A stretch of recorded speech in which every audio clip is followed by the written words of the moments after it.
Tio, gue bilang ya Tio ya, lu harus turunin berat badan. Demi Allah, lu di pesawat mengganggu.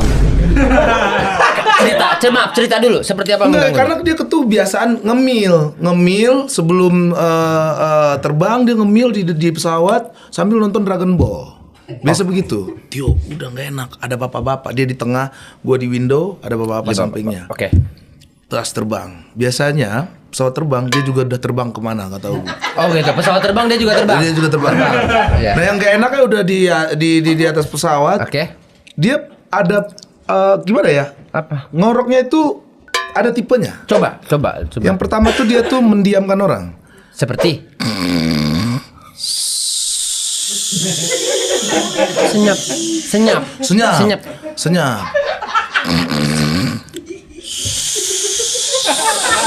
Oh, seperti ngorok-ngorok ular sniper kan? Betul.